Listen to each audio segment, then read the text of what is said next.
এখন দুনিয়ার মানুষের অবস্থা হলো সিরাতুন নবী বাদ দিয়েছে দুনিয়ার মানুষেরা। মনে রাখবেন গোটা নবীজির জিন্দেগিটা সিরাতুন নবী। কেমন করে নবীজি খাওয়া দাওয়া করতেন, এটা সিরাতুন নবী। নবীজির চাহনি কেমন ছিল, এটা সিরাতুন নবী। নবীজি কেমন করে কথা বলতেন, এটা সিরাতুন নবী। নবীজি কেমন করে মাথায় টুপি পড়েছেন, এটা সিরাতুন নবী। কেমন করে নবীজি জুব্বা পরেছেন, এটা সিরাতুন নবী। নবীজি স্ত্রীর সাথে কেমন আচরণ করেছেন, এটা সিরাতুন নবী। নবী জামাইয়ের সাথে কেমন আচরণ করেছেন, এটা সিরাতুন নবী। নবীজি শ্বশুরের সাথে কেমন আচরণ করেছেন, এটা সিরাতুন নবী। বন্ধুদের সাথে নবীজি কেমন আচরণ করেছেন, এটা সিরাতুন নবী। ভাইয়ের সাথে নবীজি কেমন আচরণ করেছেন, এটা সিরাতুন নবী। নিজের মায়ের সাথে কেমন আচরণ করেছেন নবীজি, এটা সিরাতুন নবী। নিজের মা 6 বছর মাথায় জমিন থেকে বিদায় হওয়ার পরে দুধ মা হালিমাতুস সাদিয়ার সাথে আমার নবীর কেমন আচরণ ছিল, এটা সিরাতুন নবী। রাসূলুল্লাহ সাল্লাল্লাহু আলাইহি ওয়াসাল্লাম সন্তানের সাথে কেমন আচরণ করেছেন, এটা সিরাতুন নবী। নবী যখন শ্বশুর ছিলেন জামাইয়ের সাথে কেমন আচরণ করেছেন, এটা সিরাতুন নবী। নবী যখন জামাই তখন শ্বশুরের সাথে কেমন আচরণ করেছেন, এটা সিরাতুন নবী। শুধু তাই নয়, আমার নবী যখন রাজনীতিবিদ ছিলেন কেমন করে রাজনীতি গঠন করেছেন, এটা সিরাতুন নবী। আমার নবী যখন ইমাম ছিলেন কেমন করে ইমামতি করেছেন, এটা সিরাতুন নবী। আমার নবী যখন আলোচক ছিলেন কেমন করে বয়ান করেছেন, এটা সিরাতুন নবী। আমার নবী যখন রাষ্ট্রপ্রধান ছিলেন কেমন করে রাষ্ট্র চালাইছেন, এটাও সিরাতুন নবী। ঠিক কিনা? এখন আমাদের সমাজের মানুষ খালি মিলাদুন নবী নিয়ে দৌড়ায় আর ওয়াফাতুন নবী নিয়ে দৌড়ায়, সিরাতুন নবীর খবর জানেই তো না। এদেশের মানুষ জানেই তো না। এদেশের মানুষ লেনিন কার্ল মার্ক্সের আদর্শ মুখস্থ, কথা পায় না। মাও সেতুনের আদর্শ মুখস্থ এদেশের মানুষের সক্রেটিস প্লেটোর আদর্শ মুখস্থ। আমার দেশের যুবকদেরকে যদি বলা হয় নায়ক নায়িকার নাম কও, বাড়ি কোথায়, ঠিকানা কোথায়, কয়টা বিয়ে করছে, ছেলে মেয়ে কয়টা, সব ক্লিয়ার। 60 জনের নাম জিগাইলে 14 জনের নাম কইয়া এরপরে কয় আরো কম। কি কথা বল না? এদেশের যুবকদেরকে যদি বলা হয় 5 জন খেলোয়াড়ের নাম বলো তো, 18 জন খেলোয়াড়ের নাম বইলা কোন খেলোয়াড়ের বাড়ি কোথায়, কোন খেলোয়াড় ছক্কা কয়টা মারে, কার বিয়ের আগে ছেলে হইছে, কার বিয়ের পরে সন্তান হইছে, বিয়ের আগে সন্তান কে ঘটাইছে, কত বছর ধরে সংসার করতেছে, সব মুখস্থ। ওই যুবককে যদি জিজ্ঞাসা করা হয় 2 জন সাহাবীর জীবনী বলো, পারে না বলতে। ওই বাচ্চাকে যদি জিজ্ঞাসা করা হয় নবীজির জীবনী বলো, পারে না বলতে। কথা বল না? আর আমার দেশের মানুষও সন্তানদেরকে দ্বীনি শিক্ষায় শিক্ষিত করতে চায় না। যাবে কেমনে? এদেশের স্কুলগুলোও দেখেন না এখন ধৈরা ধৈরা। আগে তো ধর্মীয় শিক্ষক ছিল স্কুলে, এখন এই স্কুলগুলোতে ধর্মীয় শিক্ষক বাচ্চা দিয়া ইন্টারিম গভর্নমেন্ট এরা নতুন করে পদক্ষেপ নিচ্ছে যে স্কুলে এখন গানের শিক্ষক নিয়োগ দেওয়া দরকার। বাড়ি যায় কোয়েন নাউজুবিল্লাহ, এখানে কইলে যদি আবার পাবলিক শুনে বেলায় কোয়েন টোয়েন না নাউজুবিল্লাহ, কি কন? হ্যাঁ, এই 4-5 জনে বলবেন, বাকিরা বলবেন না। নাউজুবিল্লাহ কবল পরা জাতি, জোরে বলা যায় না, জোরে নাউজুবিল্লাহ বলা যায় না। এটা মুসলমানের দেশ, 92% মুসলমানের দেশ। এই দেশে গানের শিক্ষক নিয়োগ দেওয়া হবে। আর আপনারা চুপ করে বসে রয়েছেন। আমরা হুজুররা যদি প্রতিবাদের আওয়াজ তুলি তখন কে হুজুর সব জায়গায় রাজনীতি করেন না, কি কথা বলো না কেন? আমি এই অন্তর্বর্তীকালীন সরকারকে বলবো, আপনাদেরকে গানের শিক্ষক নিয়োগ দেওয়ার জন্য পাবলিক ধরে রক্ত দিয়ে আপনাদেরকে ক্ষমতায় বসায় না। এ কাজ আপনাদের নয়, ঠিক কিনা বলেন? এই এক দলকে আমরা এদেশ ছাড়া করেছি, তারা ভারত টান টান করার কারণে। আমরা যেমন ভারত বিরোধী, তেমন পাকিস্তান বিরোধী, তেমন আমেরিকার সেই কুফরি শক্তিও যদি আমার দেশে দাদাগিরি করতে আসে, এদেশের মুসলমান তাদেরকেও প্রতিহত করবে। ঠিক কিনা? করে বলো। নিয়োগ দেওয়ার জিনিস পান না, আর শিক্ষক নিয়োগ দেওয়া লাগবে। আশ্চর্যের বিষয় হচ্ছে ধর্ম শিক্ষা এখন পড়ায় হিন্দু টিচারে, খারাপ পড়ায়। মুসলমানের সন্তানদেরকে ধর্ম শিখাচ্ছে হিন্দু টিচার। কত কপালে জাতির করছে, কত কপাল করছে এই জাতি। আর এই কথা আমরা হুজুররা বলতে পারি না। আরে ভাই, এটা 92% মুসলমানের দেশ। এখানে 65 লক্ষ মাত্র কি বলে আপনার স্কুল আছে, প্রাথমিক বিদ্যালয়। এই প্রাথমিক বিদ্যালয়গুলোকে 65,000 প্রাথমিক বিদ্যালয়ে যদি শিক্ষক নিয়োগ দিতেই হয়, গানের শিক্ষক নয়, পারলে ধর্মীয় শিক্ষক নিয়োগ দিন, যারা দিন শিখাবে, আদর্শ শিখাবে, নীতি শিখাবে, নৈতিকতা শিখাবে। আমার সন্তানগুলো আদর্শবান হবে, চুরি শিখবে না, ডাকাতি শিখবে না, খুন শিখবে না, ধর্ষণ শিখবে না, লম্পট শিখবে না। ঠিক কিনা আওয়াজ করে বলে। আপনি দেখেন বুঝে আমার কথার সাথে আপনি মিলান। আমার দেশে এখন যতগুলো এমপি মন্ত্রীরা আগে ছিল, এখন নতুন করে হওয়ার চিন্তা করতেছে। যারা ছিল এরা চুরি করেছে, যারা হচ্ছে হওয়ার জন্য প্ল্যানিং করতেছে, এরা অলরেডি শুরু করে দিয়েছে। আপনি খুঁজে দেখবেন এদের বাবা মা এদেরকে সঠিক শিক্ষা দিতে পারে নাই। পারলেন না ঠিক বলতে, এই সাহস হয় নাই তো আপনার। কয়জন আলেম আছে চাঁদাবাজ? ওই কথা বল না কেন? কয়জন আলেম চাঁদাবাজ আছে? কয়জন আলেমকে পাবেন দুর্নীতির সাথে জড়িত? কয়জন আলেম চোরের সাথে জড়িত? কেন নাই? কারণ আলেমদেরকে মাদ্রাসায় দিন শেখানো হয়, নীতি নৈতিকতা শেখানো হয়। আলেমরা চুরি করে না, ডাকাতি করে না, খুন করে না, ধর্ষণ করে না, রাহাজানি করে না, খারাপ কাজের মধ্যে লিপ্ত নয়, বরঞ্চ আলেমরা গোটা জাতির মধ্যে শ্রেষ্ঠ সন্তান, আদর্শবান সন্তান। ঠিক কিনা বলেন? বলবো কি দুঃখের কথা, কয়টা বলবো আপনার করে?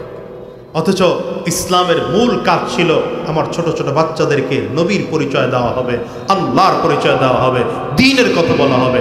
নয় আমার দেশে কি ঠিক না? ঠিক। এই জন্য আমাদের জোর দাবি, স্কুলে গানের শিক্ষক নয়, শিক্ষক নিয়োগ দিলে কোন শিক্ষক হবে? ধর্মীয় শিক্ষক। তৈয়ার ইনশাআল্লাহ। আল্লাহ কবুল করুন, আমিন বলেন। মোবাইলের হুজুররা একটু মোবাইলগুলো কি বন্ধ করা যায় না? কথাও কইতে পারতেছি না, এখন মোবাইলের যন্ত্রণা। আল্লাহ, আমি যদি পারতাম এই জাতির মোবাইলটা খাইলো, এই জাতির মোবাইল। ভাইরা আমার, রাসূলুল্লাহ সাল্লাল্লাহু আলাইহি ওয়াসাল্লাম কি শিখিয়েছেন জাতিকে? দেখেন, নবুয়ত প্রাপ্তির 10 বছর পরে নামাজ ফরজ হয়েছে। জানেন কত বছর পর? বলেন না, কত বছর পর? মুখ বন্ধ করে বয়ে থাকেন, মুখ খোলা যায় না। কয় বছর পর? হ্যাঁ, আরো জোরে কর, কয় বছর পর? এই 10 বছর নবীজি উম্মতকে কি শিক্ষা দিয়েছেন দেখেন। মদিনায় যাওয়ার আগে ইসলামের ফরজ বিধান নাজিল হয় নাই। রোজা ফরজ হয়েছে মক্কায় না মদিনায়? খবরই নাই এ জাতির। রোজা ফরজ হয়েছে মক্কি জিন্দিগিতে না মাদানী জিন্দিগিতে? মদিনায় গিয়া। তাও জবাব দিতে পারেন না। পারবেন কেমনে? সারাদিন তো খালি সিরিয়াল দেখেন। রাগ করেন না, রাগ করেন না। করলেই কি? আমি খালি গাড়িতে উঠতে মেন রোডে উঠতে পারলে এই ভাঙ্গা ডাবার হইলেই হয়েছে কেন? আমার দেশে নবীজি কি শিখিয়েছেন জাতিকে, এই আদর্শই বুঝি না আমরা। রাসূলুল্লাহ সাল্লাল্লাহু আলাইহি ওয়াসাল্লামের উপরে নামাজ ফরজ হয়েছে নবুয়তের 10ম বছরে এসে। নবুয়তের 13তম বছরে নবীজি হিজরত করে মদিনায় গিয়েছেন। মদিনায় যাওয়ার পরে হজ ফরজ হলো, পর্দা ফরজ হলো, রোজা ফরজ হলো, যাকাত ফরজ হলো। সকল বিধানগুলো মাদানী জিন্দিগিতে ফরজ হলো। মাক্কি জিন্দিগিতে ফরজ হয় নাই। কেন মাক্কি জিন্দিগিতে ফরজ হয় নাই? 2 কারণে। এক কারণ হচ্ছে নবুয়তের শুরু থেকে এই 10 বছর পর্যন্ত রাসূলুল্লাহ সাল্লাল্লাহু আলাইহি ওয়াসাল্লাম গোটা জাতিকে তাওহীদের শিক্ষা দিয়েছেন, আখলাকের শিক্ষা দিয়েছেন। জাতি কি করে চরিত্রবান হবে নবীজি সেটা শিক্ষা দিয়েছেন। জাতি আল্লাহ কিভাবে চিনবে নবীজি সেই পরিচয় দিয়েছেন। নবীকে কিভাবে চিনবে সেই পরিচয় দিয়েছেন। আখিরাতের আযাবের কথা এই জাতিকে শুনিয়েছেন। এই 10 বছর পর্যন্ত গোটা জাতিকে শিখিয়েছেন ইস্তেঞ্জা কেমন করে করবা, আয় মিয়া মাথায় টুপি কেমন করে দিবা, খানা কেমন করে খাইবা, বাবার সাথে কেমনে কথা বলবা, সন্তানের সামনে কেমনে কথা বলবা, জামাইয়ের সাথে কেমনে কথা বলবা, শ্বশুরের সাথে। এই চলে এই বুঝাস পুরো আলোচনা পানি ঢেলে দিছিস বেটা ভাই। রাগ করছস? টোটালটা নবীজি 10 বছর পর্যন্ত শিখিয়েছেন। 10 বছর পরে নামাজ ফরজ হয়েছে। হ্যাঁ, এইবার ট্রেনিং দাও, ইসলামের ট্রেনিং দাও। মক্কায় গিয়েছেন, মক্কা থেকে হিজরত করে মদিনায় যাওয়ার পরে এবার ইসলামী রাষ্ট্র কায়েম হয়েছে। মক্কায় থাকা অবস্থায় কিন্তু ইসলামী রাষ্ট্র কায়েম হয় নাই। ইসলামী রাষ্ট্র কায়েম করেছেন নবীজি কোথায় গিয়া? মদিনায় গিয়া। এই দ্বিতীয় নম্বর কারণ, যতগুলো ইবাদত আছে সকল ইবাদতের পূর্ণতা তখনই আসে আমাদের জন্য। এতগুলো মানুষ, বলেন কাদের জন্যে? আমাদের জন্য। তাহলে বলবো আমাদের জন্য বললে আবার কিছু গ্যাপ থাকে। অনেক সময় আমাদের জন্য হইলে মানুষ মনে করে আপনার জন্য, আমার জন্য না। কারণ সমাজের মানুষের অবস্থা হলো প্রত্যেকেই আরেকজনকে পরিবর্তন করাতে চায়, নিজে পরিবর্তন হতে চায় না। কি কথা বলেন না? আপনি দেখবেন এই যে এখনকার সময় বলে হুজুররা নির্বাচন করলে লাভ কি, হুজুররা কি পাশ করতে পারবে? যিনি বলতেছেন, যারা এই কথাগুলো বলতেছেন, এমন 10 জন 20 জন মানুষ যদি একত্রিত হয়ে বলতো না এবার যেহেতু হুজুররা ঐক্য হওয়ার সম্ভাবনা আছে, আর ওলামায়ে কেরাম যেহেতু এবার ক্ষমতায় যাওয়ার একটা সম্ভাবনা আছে, কথা না বলে আমরা সবাই মিলে এবার সমর্থন হুজুরদেরকেই দেব, তাইলে তো অন্তত প্রতিটা এলাকায় 200-400 করে ভোট বাড়তো। কি ঠিক না বেঠিক? এই কথা বলার কিছু মানুষ আছে, নিজে পরিবর্তন হয় না, আরেকজনকে পরিবর্তন করাতে চায়। আমি এই জন্য বলি এদেশে সুদ বন্ধ হয় না। সুদ বন্ধ না হওয়ার কারণ হলো যিনি সুদ খায় তিনি সুদের বিরুদ্ধে বলে, অর্থাৎ তিনি চাচ্ছে বাকিরা সব সুদ ছেড়ে দিক, আমি একা সুদ খাবো। কথা বলেন না? যিনি ঘুষ খায় তিনি ঘুষের বিরুদ্ধে বলছে, তার মানে তার চিন্তা হলো সবাই ঘুষ ছেড়ে দিক, আমি একা আগের মতোই থাকি। অর্থাৎ প্রত্যেকটা মানুষ চায় সমাজ ভালো হোক, দেশ ভালো হোক, জাতি ভালো হোক, কিন্তু নিজে ভালো হয় না। কি ঠিক না বেঠিক? আমরা প্রতিটা মানুষ যদি নিজের থেকে নিজে ভালো হওয়ার ফিকির করতাম, আমি যদি চিন্তা করতাম আমার মধ্যে ভুলগুলো কি আমি সংশোধন করি, আপনি যদি চিন্তা করেন আপনার মধ্যে ভুলগুলো কি আপনি সংশোধন করেন, এভাবে করে করে প্রত্যেকটা মানুষ যদি তার নিজের জায়গার থেকে চিন্তা করে আমার ভুলগুলো আমি সংশোধন করব, দেখবেন আপনাকে আমাকে নিয়েই তো সমাজ, একটা সময় গোটা সমাজ সুন্দর হয়ে যাবে। কি ঠিক না বেঠিক? ইসলামের থিওরি এটা। আমাদের সমাজ এখন আপনাদেরকে স্লোগান শিখিয়েছে, বদলে যাও, আগুরে তাকায় রয়েছে, বদলে যাও বদলে দাও। এটা হলো সমাজের বর্তমান স্লোগান। ইসলামের স্লোগানটা ভিন্ন। ইসলামের স্লোগান হচ্ছে বদলে যাই বদলে দেই। বুঝেন নাই কথা? পার্থক্য কি? বদলে যাও মানে তুমি বদলাও, আমি না। আমি আগের মতোই সুদখোর, আমি আগের মতোই চাঁদাবাজ, আমি আগের মতোই ঘুষখোর, বরঞ্চ একটারে তাড়ানোর পরে আমরা আরো বেশি করে চাঁদাবাজি করব। এটা হলো বদলে যাওয়ার অর্থ। আর বদলে যাই মানে হচ্ছে প্রথম আমি নিজে চুরি ছাড়ব, পরে চুরি ছাড়ার দাওয়াত দেব। প্রথম আমি নিজে ডাকাতি ছাড়ব, এরপরে মানুষকে ডাকাতি ছাড়ার দাওয়াত দেব। প্রথমে আমি নিজে চাঁদাবাজি ছাড়ব, এরপরে চাঁদাবাজি বন্ধের বিরুদ্ধে বলবো। প্রথমে আমি নিজে দুর্নীতি মুক্ত থাকব, এরপরে সমাজকে দুর্নীতি মুক্ত করার ফিকির করব। আর এই থিওরি শিখিয়েছেন আমার আপনার নবী সরওয়ারে দু আলম জনাবে মুহাম্মদুর রাসূলুল্লাহ। জোরে বলেন সাল্লাল্লাহু আলাইহি ওয়াসাল্লাম। রাসূলুল্লাহ সাল্লাল্লাহু আলাইহি ওয়াসাল্লামের সিরাত প্রত্যেকটা মানুষের জন্য পালনীয়। আমাদের সমাজের একদল মানুষ আছে, এরা মূল কাজ ছেড়ে দিয়েছে, এই কারণে এলোমেলো দিকে দৌড়ায়। নবীজি সাল্লাল্লাহু আলাইহি ওয়াসাল্লামের বিষয়ে আলোচনা যেহেতু আসছে, মাঝখান দিয়ে ছোট্ট কথা বলে দেই। রাসূলুল্লাহ সাল্লাল্লাহু আলাইহি ওয়াসাল্লামের গোটা জিন্দেগিটা 3 ভাগে ভাগ করা যায়। বলেন কয় ভাগে? একটু কথা বললেন, কয় ভাগে? এর মধ্যে প্রথম ভাগ মিলাদুন নবী সাল্লাল্লাহু আলাইহি ওয়াসাল্লাম। সহজ বাংলায় নাম মনে রাখেন, নবীজির জন্ম। বলেন নবীজির, জোরে বলেন নবীজি। আরবিটা কি? আরবিটা মনে রাখবেন, তাইলে আমার কথা বুঝতে সহজ হবে। এই থিওরি যদি আপনার আমার মধ্যে ঢুকে যায় তাহলে ঝামেলা থাকে না, দ্বন্দ্ব থাকে না, ফিতনা থাকে না, ফাসাদ হাসাদ থাকে না। নবীজির পুরো জীবনটাকে আমরা কয় ভাগে ভাগ করব? প্রথম ভাগের নাম কি? মিলাদুন নবী। বলেন প্রথম ভাগের নাম কি? দ্বিতীয় ভাগের নাম সিরাতুন নবী। বলেন, আবারও বলেন সিরাতুন নবী। তৃতীয় ভাগের নাম ওয়াফাতুন নবী। বলেন তৃতীয় ভাগের নাম কি? এবার আবার আপনাদেরকে মনে করায় দিই। প্রথম ভাগের নাম মিলাদুন নবী, দ্বিতীয় ভাগের নাম সিরাতুন নবী, তৃতীয় ভাগের নাম ওয়াফাতুন নবী। মাশাআল্লাহ, বাংলা নাম মনে রাখেন। মিলাদুন নবী মানে হলো নবীজির জন্ম। বলেন নবীজি, জোরে বলেন না। দ্বিতীয় নম্বর সিরাতুন নবী মানে হচ্ছে নবীজির জীবন আদর্শ। বলেন নবীজির জীবন আদর্শ। তৃতীয় ভাগ ওয়াফাতুন নবী, নবীজির ইন্তেকাল। বলেন নবীজির ইন্তেকাল।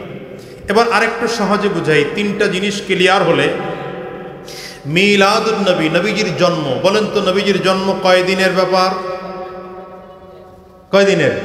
এই যে মাশাআল্লাহ সচেতন। কয় দিনের? না 1 বছরের, 10 বছরের, 20 বছরের? মিলাদুন নবী কয় দিনের? 1 দিন। ওয়াফাতুন নবী, নবীজির ইন্তেকাল, এটা কয় দিনের ঘটনা? 1 দিন। আচ্ছা আমি আবার একটু সহজে বুঝাই। তাহলে মিলাদুন নবী আর ওয়াফাতুন নবী টোটাল 1 দিন 1 দিন 2 দিনের ব্যাপার। কি কথা বলেন না? সিরাতুন নবী 63 বছরের হায়াতের জিন্দেগি, পুরোটাই সিরাতুন নবী। বুঝতেছেন কিনা? এবার আসেন, মিলাদুন নবী পালন করা যায় কিনা, ওয়াফাতুন নবী পালন করা যায় কিনা, এটা আগে বুঝেন। এই যে ইসলামে জন্মবার্ষিকী, মৃত্যুবার্ষিকী পালন করা শরীয়তে কোনো আহকাম নাই, শরীয়তের বিধান নাই। আমাদের দেশে এখন জন্মবার্ষিকীতে কেক কাটা হয় না, কথা কয় না। এরপরে বছরে 1 দিন বাবার জন্য দোয়া। কবে মারা গেছে তার ছেলে, তার বাবা, ছেলে মসজিদে আজকে জুমার দিন গেল, তো ইমাম সাহেবের কাছে চিঠি লিখে দিয়েছে আজকে আমার বাবার মৃত্যুবার্ষিকী, এই জন্য দোয়া চাই। ইসলাম এটাকেও সমর্থন করে না। কেন? রাসূলুল্লাহ সাল্লাল্লাহু আলাইহি ওয়াসাল্লামের জন্মবার্ষিকী আর মৃত্যুবার্ষিকী চাইলে জন্মের মতো জন্ম কেউ গ্রহণ করতে পারবে না। আচ্ছা বলেন তো, আমার নবী যেই পদ্ধতিতে জন্মগ্রহণ করেছেন, গোটা দুনিয়ার মানুষ চাইলেও এই পদ্ধতিতে জন্মগ্রহণ করা সম্ভব? নবীজি সাল্লাল্লাহু আলাইহি ওয়াসাল্লাম জন্মগ্রহণ করেছেন কিভাবে? নবীজির মা আমেনা বলেন, আমার সন্তান যে আমার গর্ভে, অন্যান্য মায়েদের গর্ভে সন্তান থাকলে অনুভূতি হয়, আমার গর্ভে যে কোনো সন্তান আছে, আমার মধ্যে কোনো অনুভূতি তৈরি হয়নি। আচ্ছা এটা কি দুনিয়ার কোনো মানুষের দ্বারা সম্ভব? দ্বিতীয় নম্বর, নবীজির মা আমেনা বলেন, মুহাম্মদ সাল্লাল্লাহু আলাইহি ওয়াসাল্লাম, পড়েন, সাল্লাল্লাহু আলাইহি ওয়াসাল্লাম যখন জন্মগ্রহণ করেছেন, জন্মগ্রহণের সময় একজন মায়ের যেই পরিমাণ কষ্ট হয়, নবীজির মা আমেনা বলেন আমার মধ্যে এমন কোনো কষ্টই অনুভূতি হয়নি। আচ্ছা এই পদ্ধতিতে দুনিয়াতে কার জন্মগ্রহণ করা সম্ভব? নবীজির মা আমেনা বলেন, নবী আলাইহিস সালাতু ওয়াস সালাম যখন জমিনে আসছেন, জমিনে আসার পরে নবীজির সিনা থেকে আলো বের হয়েছে। এই আলোর এত পাওয়ার ছিল, আলোর মধ্যে রোম, কায়সার, মিশর, এই এলাকার বড় বড় বিল্ডিংগুলো এই আলোর মধ্যে দেখা দিয়েছে। এই পদ্ধতিতে কার জন্মগ্রহণ করা সম্ভব? সম্ভব না। কথা বলেন না, সম্ভব? সম্ভব না। এরপরে আসেন, নবীজি সাল্লাল্লাহু আলাইহি ওয়াসাল্লাম জন্মগ্রহণের সময় নাভি কাটা অবস্থায় জন্মগ্রহণ করেছেন। এটা দুনিয়ার অন্য কার দ্বারা জন্মগ্রহণ করা সম্ভব? সম্ভব না। রাসূলুল্লাহ সাল্লাল্লাহু আলাইহি ওয়াসাল্লাম জন্মের সময় খাতনা অবস্থায় জন্মগ্রহণ করেছেন। কার দ্বারা এটা জন্মগ্রহণ করা সম্ভব? সম্ভব নয়। রাসূলুল্লাহ সাল্লাল্লাহু আলাইহি ওয়াসাল্লাম জন্মগ্রহণের সময় নবীজির সতর ঢাকা ছিল, নাভির উপর থেকে শুরু করে হাঁটুর নিচ পর্যন্ত আমার রাসূলুল্লাহ সাল্লাল্লাহু আলাইহি ওয়াসাল্লামের সতর ঢাকা অবস্থায় জন্মগ্রহণ করেছেন। দুনিয়ার কার দ্বারা সম্ভব?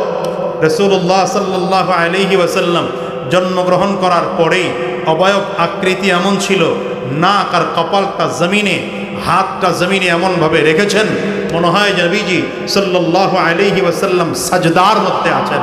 আচ্ছা বলেন এই পদ্ধতিতে দুনিয়ার কোন সন্তানের জন্মগ্রহণ করা সম্ভব? সম্ভব না। ঠিক না বেঠিক? তাহলে নবীজি সাল্লাল্লাহু আলাইহি ওয়াসাল্লাম যেই পদ্ধতিতে যেইভাবে জন্মগ্রহণ করেছেন, দুনিয়ার কারো দ্বারা ওই একই পদ্ধতিতে জন্মগ্রহণ করা সম্ভব নয়। এবার আসেন ওয়াফাতুন নবী। নবীজি যখন ইন্তেকাল করবেন, নবী আলাইহিস সালাতু ওয়াস সালাম বসে আছেন, নবীজির ডান সাইডে পানির পাত্র দেওয়া হলো, নবীজি বারবার করে চেহারা মুছতেছেন। শুধু তাই না, আজরাইল আলাইহিস সালাতু ওয়াস সালাম এসে নবীজির কাছে অনুমতি চাইতেছেন জিবরিল আমিন 3 দিন ধরে আমার নবীর কাছে বসা। আচ্ছা বলেন, আপনার আমার মধ্যে এখানে এমন কে আছেন যার ইন্তেকালের 3 দিন আগ থেকে জিবরিল আমার আপনার সামনে বসে থাকবেন? শুধু তাই না, আজরাইল আলাইহিস সালাতু ওয়াস সালাম নবীজির সামনে বসে বললেন, পয়গম্বর, আল্লাহ তাআলা আপনার সাক্ষাতের অপেক্ষায় আছে, তবে আল্লাহ বলেছেন যদি আপনি চান তো আপনার জান কবজ করা হবে, আর আপনি যদি না চান তো আপনাকে জমিনে রেখে দেওয়া হবে। রাসূলুল্লাহ সাল্লাল্লাহু আলাইহি ওয়াসাল্লামের কাছে আজরাইল অনুমতি চেয়েছেন জান কবজ করার জন্য। আপনার আমার কার কাছে অনুমতি চাবেন? কথা বলেন না। শুধু তাই না, রাসূলুল্লাহ সাল্লাল্লাহু আলাইহি ওয়াসাল্লাম এই আজরাইল আলাইহিস সালাতু ওয়াস সালাম ওয়াফাত দেওয়ার পরে নবীজি হাত উঁচু করেছেন আর আল্লাহর দিকে তাকায়া, আসমানের দিকে তাকিয়ে নবী বলেন, আল্লাহুম্মার রফিকাল আ'লা, আল্লাহুম্মার রফিকাল আ'লা, আল্লাহুম্মার রফিকাল আ'লা। 3 বার বলে রাসূলুল্লাহ সাল্লাল্লাহু আলাইহি ওয়াসাল্লামের হাত জমিনের মধ্যে পড়ে যায়। নবীজি জমিন থেকে বিদায় হয়ে যান, ইন্তেকাল করেন। বলেন, এই পদ্ধতিতে দুনিয়ায় কারো দ্বারা ইন্তেকাল করা সম্ভব? এই জন্য ইসলামের থিওরি, আহলুস সুন্নাত ওয়াল জামাতের আকীদা হচ্ছে, কথা হচ্ছে মিলাদুন নবী আর ওয়াফাতুন নবী জানার বিষয় কিন্তু মানার বিষয় না। জানার বিষয় কিন্তু মানার, বুঝে না কথা, জানার বিষয় কিন্তু মানার বিষয় না, মানা যায়ও না। কিন্তু রাসূলুল্লাহ সাল্লাল্লাহু আলাইহি ওয়াসাল্লাম খাওয়া দাওয়া করেছেন কিভাবে, চাইলে একজন মানুষ পালন করতে পারে না, পারে না? এটা তো সিরাতুন নবী। নবীজি সাল্লাল্লাহু আলাইহি ওয়াসাল্লাম ইস্তেঞ্জায় কিভাবে গিয়েছেন, এই পদ্ধতিতে আমি আপনি চাইলে ইস্তেঞ্জায় যেতে পারবো কি পারবো না? এটাই তো সিরাতুন নবী। রাসূলুল্লাহ সাল্লাল্লাহু আলাইহি ওয়াসাল্লাম টুপি পড়েছেন কি পদ্ধতিতে, একজন মানুষ চাইলে নবীজির পদ্ধতিতেই টুপি পড়তে পারবে না, পারবে না? আর এটাই তো সিরাতুন নবী। নবীজি সাল্লাল্লাহু আলাইহি ওয়াসাল্লামের শরীরের পোশাক যেমন ছিল, আপনার আমার শরীরের পোশাকটা তেমন চাইলে পরা সম্ভব না, সম্ভব না? এটাই তো সিরাতুন নবী। রাসূলুল্লাহ সাল্লাল্লাহু আলাইহি ওয়াসাল্লাম হাতের নখগুলো কিভাবে কাটতেন, পায়ের নখগুলো কিভাবে কাটতেন, মাথার চুল কিভাবে কাটতেন, নবীজি সাল্লাল্লাহু আলাইহি ওয়াসাল্লামের সেই পদ্ধতি অনুযায়ী পায়ের নখ, হাতের নখ, মাথার চুলগুলো এখনো কাটা সম্ভব না, সম্ভব না? আরে এটাই তো সিরাতুন নবী। এই জন্য বলি রাসূলুল্লাহ সাল্লাল্লাহু আলাইহি ওয়াসাল্লামের জন্ম থেকে আরম্ভ করে ইন্তেকাল পর্যন্ত গোটা জিন্দেগিটা নবীজির সিরাতুন নবী। এই জন্য মিলাদুন নবী, ওয়াফাতুন নবী জানার বিষয়, তবে মানার বিষয় নয়, মানা যায়ও না। কিন্তু সিরাতুন নবী জানারও বিষয়, মানারও বিষয়। শুধু মানার বিষয় নয়, মানুষ জান্নাতে যাবে না, জাহান্নামে যাবে, এটা নির্ভর করে নবীজির সিরত মানার উপরে। যদি আমার নবীর সিরত কেউ মেনেছে তো সে জান্নাতি, যে সিরত মানে নাই তো সে জাহান্নামী। গোটা হাদিসগুলো আমার নবীর সিরত, গোটা সুন্নাহগুলো আমার নবীর সিরত, গোটা কোরআনটা আমার নবীর সিরত। কথা কয় না? গোটা কোরআনটা সাহাবায়ে কেরামদের জামাত।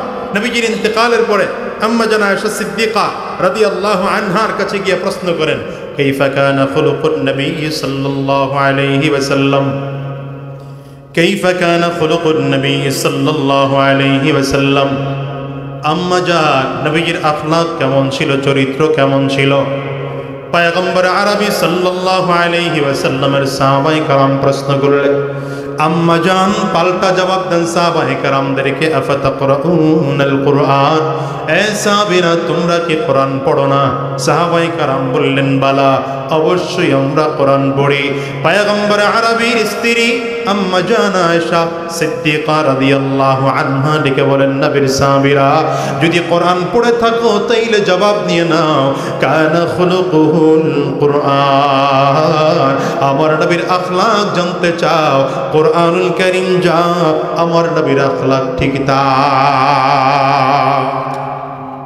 এই জন্য বলি জমিনের মধ্যে আল্লাহ তাআলা দুটি কোরআন জগতের মানুষের কাছে পাঠিয়েছেন। এর মধ্যে একটা কোরআন হলো থিওরিক্যাল কোরআন, আরেক কোরআন হলো প্র্যাকটিক্যাল কোরআন। কথা কয় না? একটা হলো থিওরিক্যাল কোরআন, আরেক হলো প্র্যাকটিক্যাল কোরআন। থিওরিক্যাল কোরআন হলো আপনার আমার সামনে যে প্রিন্টেড করা কোরআন আছে, এই 30 পারাওয়ালা 114 সূরাওয়ালা কোরআন, এটা হচ্ছে প্রিন্টেড কোরআন, থিওরিক্যাল কোরআন। আর প্র্যাকটিক্যাল কোরআন হলো আপনার আমার নবী মুহাম্মদুর রাসূলুল্লাহ, জোরে বলেন সাল্লাল্লাহু আলাইহি ওয়াসাল্লাম।